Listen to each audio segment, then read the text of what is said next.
Hey friends, so have you ever heard of the term Kanso? K-A-N-S-O. Now, after doing a deep rabbit hole last night, I've always loved Japanese and ancient Chinese medicine and its design.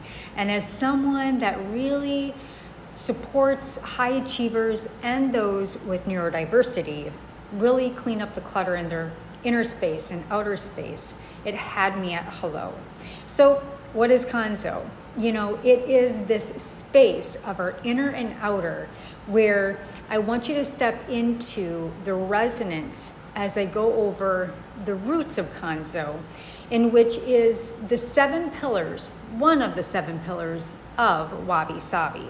And the meaning is simplicity and purity, and it aligns with perfectly of this minimalist tendency of modern design. Now, Kanso is one of the 7 principles of Zen philosophy, which really allows Wabi-Sabi, this state of awareness and imperfection and impermanence, to be attained.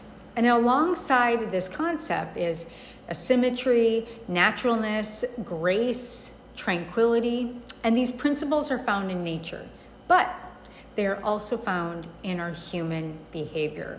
And in a practical sense, especially in interior design, Kanso can be translated as the elimination of clutter in favor of simplicity. Now, this is a rule which has been made more popular by Marie Kondo, who is a Japanese essay writer who wrote all these famous books about being able to tidy up, right? It should encourage individuals to really simplify so that you can have more joy in your life. And I am tempting you to run and unclutter your space. Don't do it right now. Don't tap into the distressing mind. Don't go and try to clear the clutter right now, because I know it's like, oh my gosh, I just want to clean my space when you hear this.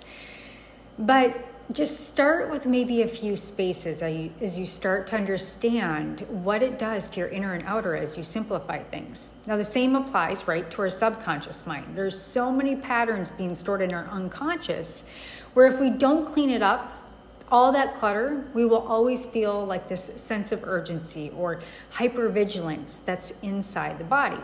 Same on our outer. And then add to this the factor that there is a constant threat of natural disasters, which makes Japan a country of impermanence. And it becomes even more understandable that it is best not to have too many possessions for them, as it means they have less to lose.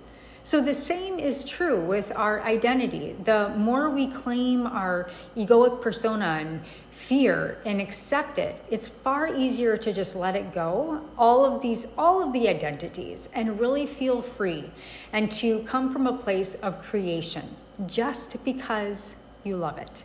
Now, simplifying also leads to greater appreciation.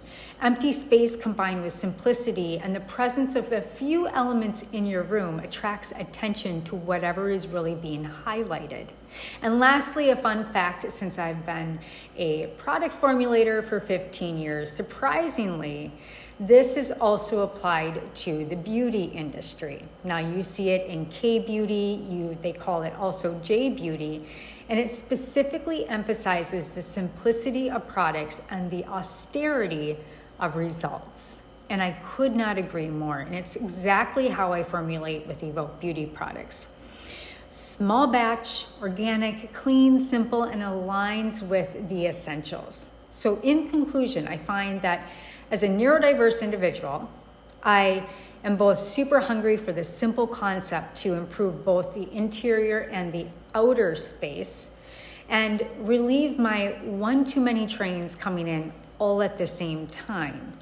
But, you know, I also honor the timeless tradition of Kanso, and it's part of this whole integrated within the 6 principles of Wabi-Sabi. And within this framework is really truly the practice of Zen Buddhism. So I trust from this time forward, you'll remember the word Kanso and its importance when applying this principle daily to your life, which is to not think in terms of decoration, but rather in terms of clarity within your inner and your outer ecosystem, and the vital notion and account and the actions of knowing what is essential for you. So I truly, truly hope this sheds a little bit of light on the very particular nature of this beautiful Japanese aesthetic and the purity of our human nature that's simple. It's pure and it's zen when we stop pushing and allowing ourselves to just simply be. All right, all my love, all my light. Let me know what your thoughts are. See you on the next one.